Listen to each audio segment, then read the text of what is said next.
Oke, baik, selamat datang dan jumpa lagi bersama Gian Sugiana Sugara di acara Konselor Talks dari Biro Konseling Edu Potensia. Kemarin saya mendapatkan pertanyaan yang masuk ke DM IG, ya, menarik. Ya. Ada pertanyaan, mengapa saya selalu ada perasaan rendah dibanding orang lain. Jadi orang lain selalu merasa lebih baik daripada saya. Nah, ini pertanyaan menarik.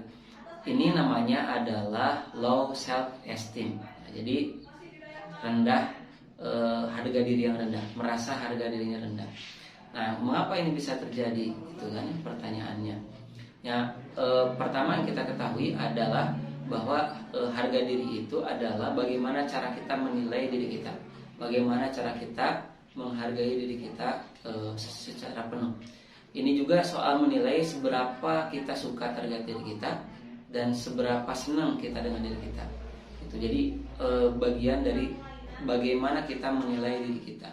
Nah, kalau misalkan penilaiannya negatif, misalkan setelah kita bertanya pada diri kita, saya nggak suka bagian diri saya yang ini, saya nggak suka saya yang seperti ini. Nah, ketika Anda menilai diri Anda negatif, ya, kemudian bertemu dengan orang lain dan ada aspek dari orang lain itu yang kita anggap itu ada di diri orang lain tapi tidak ada di diri kita. Nah, inilah yang dimaksud dengan gap. Orang menjadi tidak seimbang sehingga dia akhirnya merasa lebih rendah dari orang lain. Ini soal penilaian. Nah, harga diri itu adalah seberapa kita hasil evaluasi kita tentang diri kita yang membuat kita apakah kita harga dirinya rendah tinggi itu sangat tergantung dari penilaian kita terhadap diri kita. Itulah yang dimaksud dengan self esteem. Oke, self esteem memiliki peranan penting sekali pada diri seorang. Berdasarkan berbagai riset, ternyata harga diri berkontribusi besar terhadap happiness atau kebahagiaan orang. Dan ini salah satu domain yang ada di dalam kualitas hidup. Jadi untuk harga diri itu bagian dari penilaian dalam kualitas hidup. Jadi kalau kita misalkan ingin hidup kita baik, maka salah satunya adalah kita perlu untuk memiliki self esteem yang baik, yang positif, yang membuat kita merasa lebih berharga hidup kita. Nah, jadi sementara kalau harga diri yang rendah ini rentan beresiko untuk mengalami masalah kesehatan mental.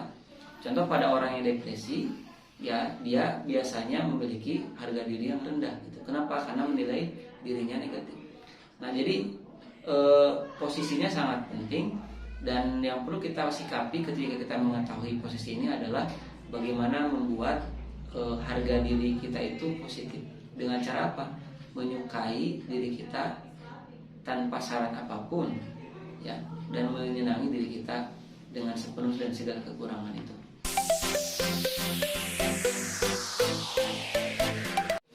Oke, pertanyaan menarik. Bagaimana kalau harga dirinya sangat tinggi? Nah, ini juga sebetulnya dipahami bahwa harga diri yang tinggi itu justru sebetulnya bagus. Tapi memang agak beda dengan egosentrisme yang tinggi. Ya. Harga diri tinggi itu berarti dia sangat menyukai dan menyenangi dirinya.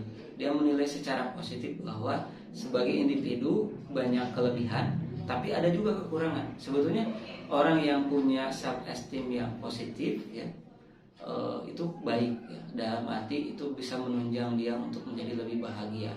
Ya. Tapi beda dengan egosentrisme yang tinggi. Misalkan kita memposisikan bahwa saya paling baik, orang lain buruk.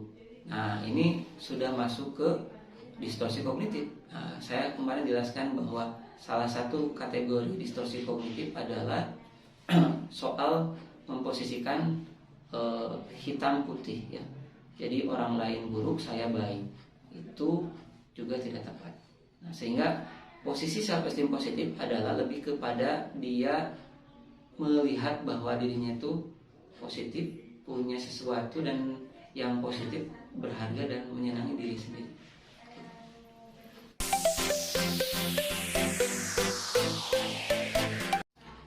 Oke, sebetulnya bagaimana self esteem itu terbentuk gitu ya? Sebetulnya banyak ya. Ada dimulai dari pembentukan pola asuh ya. Bagaimana pertama kali orang tua itu mengajarkan kepada anak terkait dengan dia menilai dirinya. Itu juga bagian dari proses bagaimana berpengaruh terhadap self esteem atau positif atau negatif. Nah, termasuk juga di dalam pola asuh itu soal komunikasi interaksi. Misalkan orang tua mengatakan kamu baik, kamu anak yang baik, kamu anak yang rajin, itu adalah kalimat yang positif yang membuat harga dirinya naik. Tapi coba kalau misalkan seorang anak melakukan kesalahan, misalnya, kamu bodoh, kamu tidak bisa apa-apa, maka kalimat ini juga yang akan membuat harga dirinya rendah. Nah, jadi self esteem sebenarnya dibentuk oleh pola asuh juga dibangun. Tapi ada satu yang paling menarik juga, bahwa pola asuh juga dipengaruhi oleh peristiwa masa lalu. Misalkan kita pernah ibaratnya melakukan kesalahan. Contoh sederhana seperti ini. Misalkan Anda pernah melakukan kesalahan ketika SD itu ya, presentasi Anda diketawakan karena salah ngomong. Kemudian guru ngomong misalkan bodoh misalkan, kok gak bisa yang kayak gitu juga. Nah, berarti saya itu bodoh ya. Saat itu kita menganggap diri kita bodoh. Nah, ini berpengaruh terhadap self esteem itu sendiri. Nah, jadi peristiwa-peristiwa yang masa lalu kemudian itu diyakini sebagai bagian dari diri kita, itu yang membangun apakah self esteem kita itu positif atau justru negatif. Apakah self esteem itu tinggi atau rendah, seperti itu.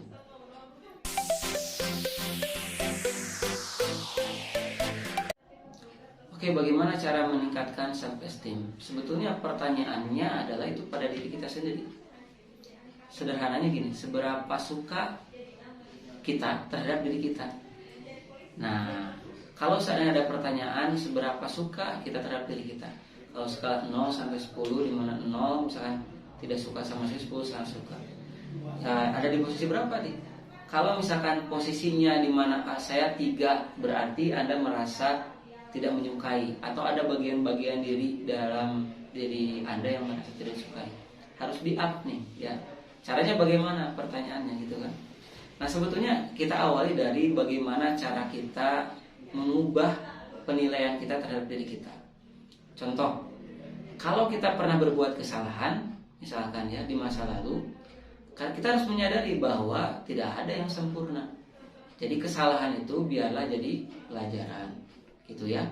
Contoh gitu, tadi ya, saya pernah diketawakan, tapi tidak dalam arti saat ini kita juga pasti diketawakan.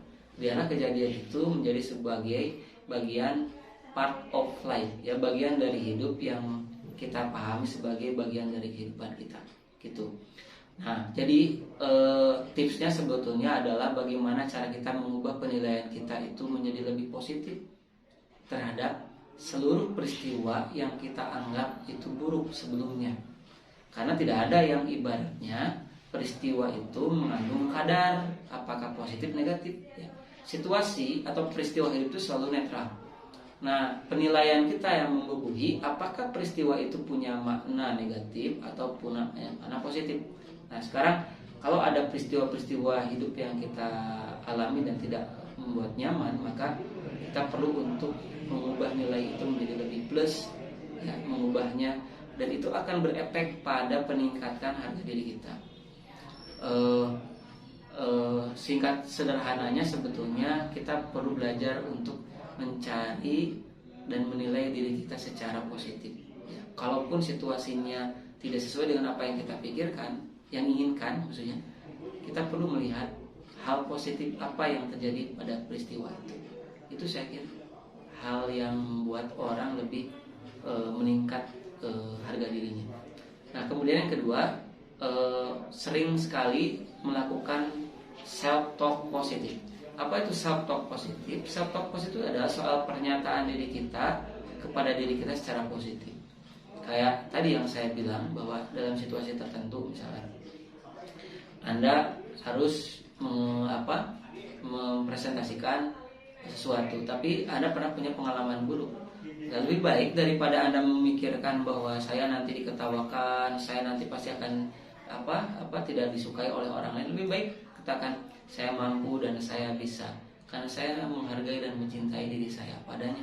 Jadi izinkan mulai saat ini Anda mulai mengatakan bahwa saya menyukai bagi seluruh bagian ada diri saya dan saya menerima diri saya apa adanya.